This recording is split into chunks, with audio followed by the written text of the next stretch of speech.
Estamos con el perfil del discípulo ideal. Para ser verdaderos discípulos, el Señor Jesús aprendió a aprender. En Santiago capítulo 1, versículo 22, dice así la escritura: pero sed hacedores de la palabra y no tan solamente oidores, engañándoos a vosotros mismos. Nuestro Señor Jesucristo es nuestro único modelo a seguir. Él aprendió a aprender. ¿Cómo? Precisamente siendo hacedor de la voluntad de su Padre. Aprendió a aprender a través de la obediencia, y esto es lo que todo su ser emanaba. Hebreos 5:8 dice claramente: y aunque era hijo, por lo que padeció, aprendió la obediencia. Es decir, a través de la obediencia es que nuestro Señor Jesús, nuestro modelo a seguir, aprendió la obediencia. Para ser verdaderos discípulos, el Señor Jesús aprendió a aprender. Continuamos con este subtítulo. Cuando hablaba, no eran solo palabras adquiridas a través del conocimiento. Desde luego, sabemos que el Señor Jesús adquiría conocimiento y se preparaba desde su niñez, cuando se perdió, por ejemplo, de sus padres y ellos estaban desesperados buscándolo y lo encontraron en medio de muchos hombres ancianos que estaban llenos de conocimiento. Entonces el Señor, desde luego, cuando hablaba pues todo ese conocimiento adquirido. Asimismo, él marcaba una diferencia tal que al dirigirse a sus oyentes trascendía de su ser un poder transformador. Hasta nuestros días, ese poder transformador continúa emanando por medio de su palabra, la Biblia, que transforma la vida de una persona, transformación que consiste en el aprendizaje constante que va cambiando la mente, el concepto de la vida, los valores, los sentimientos, las actitudes y la conducta. Seguimos en cómo hacer verdaderos discípulos. El Señor Jesús aprendió a aprender. Quienes estamos como discipuladores debemos aprender a imitar la obediencia de Jesús para discipular. En el Evangelio de San Juan, capítulo 4, versículo 34, dice: Jesús les dijo: mi comida es que haga la voluntad del que me envió y que acabe su obra. Asimismo, en Filipenses capítulo 3, versículo 8 dice: y ciertamente aún estimo todas las cosas como pérdida por la excelencia del conocimiento de Cristo Jesús, mi Señor, por amor del cual lo he perdido todo y lo tengo por basura. El conocimiento de Cristo al que se refiere el apóstol Pablo es precisamente aprender a Cristo. Quisiéramos puntualizar esto: aprender a Cristo. No está diciendo aprender de Cristo, aprender a Cristo. ¿Qué será aprender a Cristo? Es recibir a Cristo y hacerlo parte de uno, es decir, que viva dentro de uno. Por lo tanto, no es lo mismo que aprender de Cristo, una doctrina, una frase, una parábola o memorizar finalmente un texto. Hay una diferencia abismal. Ahora, ¿qué es preciso para lograr discípulos ideales, enseñanza y servicio?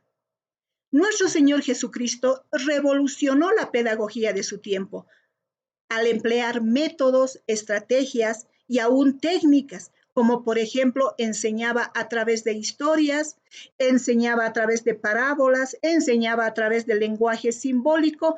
Asimismo, él preguntaba y respondía con sabiduría a las preguntas osadas de los fariseos de su tiempo. Sus enseñanzas eran también a través de sus milagros y las oraciones. Realmente un modelo excelente a seguir. Seguimos en enseñanza y servicio. Una característica muy importante era que Jesús no permanecía en un solo lugar. Él se trasladaba de un lugar a otro, ya sean aldeas, pueblos, sinagogas. No se cansaba de predicar, enseñar, sirviendo a las personas en sus dolencias, sanando enfermos, haciendo milagros en las necesidades que hallaba en su camino. Mateo 4, 23 al 25 claramente respalda esta esta explicación y dice así: y recurrió Jesús toda Galilea, enseñando en las sinagogas de ellos y predicando el evangelio del reino y sanando toda enfermedad y toda dolencia en el pueblo. Y se difundió su fama por todas y le trajeron, dice, todos los que tenían dolencias, los afligidos por diversas enfermedades y tormentos, los endemoniados, lunáticos y paralíticos, y mire, los sanó. Y le siguió mucha gente de Galilea, de Decápolis, de Jerusalén, de Judea, hasta del otro lado del Jordán. Entonces, miren qué implicaba, ¿no? La enseñanza y el servicio de Cristo. No solamente se limitaba a enseñar, a predicar. La enseñanza también él lo mostraba a través del servicio que hacía a las personas que necesitaban y estaban sufriendo alguna aflicción. Ahora, ¿cómo lograr el perfil del discípulo ideal? Al igual que nuestro maestro, debemos trascender no solo en impartir enseñanza o conocimiento, debemos comenzar por tener una comunión con el Padre de la misma manera como la tuvo Jesucristo. Y para esto vamos a considerar 3 puntos. Amar a Dios con todo el corazón. Mira lo que dice Proverbios 27:19. En el agua se refleja el rostro y en el corazón se refleja la persona. Entonces, el corazón revela el verdadero yo. El corazón determina por qué dice las cosas que dice, por qué se siente como se siente y por qué se comporta como se comporta la persona. Y desde luego, para Dios esto es lo más importante, porque el primer e importante mandamiento que cita en Marcos 12:30 dice: amarás al Señor tu Dios con toda tu alma, con toda tu mente y con todas tus fuerzas. Es decir, es preciso amar a Dios con todo el corazón. Número 2, amar a nuestro prójimo. El mismo versículo que acabamos de leer cita, ¿no? Posteriormente, amar a nuestro prójimo. 2 mandamientos tan importantísimos que se deben hacer carne en nuestras vidas. Pero asimismo en Efesios 6 al 7 dice: no sirviendo al ojo como los que quieren agradar a los hombres, sino como siervos de Cristo, de corazón, haciendo la voluntad de Dios, sirviendo de buena voluntad como al Señor y no a los hombres. Al igual que nuestro Señor Jesús, debemos realizar un trabajo, servir a los demás, que no se limite a la enseñanza y o formación de discípulos.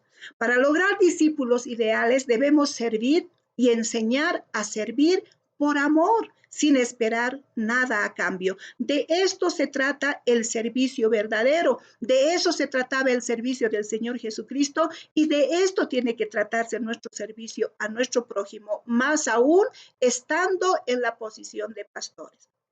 Punto número 3, mantener comunicación con Dios y con los discípulos. Jesús no interrumpía en ningún momento su comunicación con el Padre a través de la oración. Algunas veces hasta se apartaba de sus discípulos para estar a solas con su Padre. Entonces, qué importante es mantener una estrecha comunicación con Dios. Nuestro Señor Jesucristo mantenía comunicación también con las personas. Las conocía, sabía quiénes son, sabía qué necesitan. Por eso su pedagogía contiene mucho amor y entrega, a diferencia de cualquier docente actual. Su enseñanza estaba dirigida a las multitudes, que era el pueblo de Israel, a los discípulos, pero también a otras personas como a los fariseos, a mujeres que los seguían, a curiosos como Zaqueo, a pecadores, publicanos y enfermos. Fíjese que el Señor quiso alcanzar a la humanidad. En su época no quiso obviar a ninguno. Entonces quería que todas las personas que estuvieran a su alcance pudieran volverse en discípulos ideales. Amén. Gloria a Dios. Entonces esto mismo debemos hacer para que nosotros logremos el discípulo ideal, siguiendo el modelo de Jesucristo.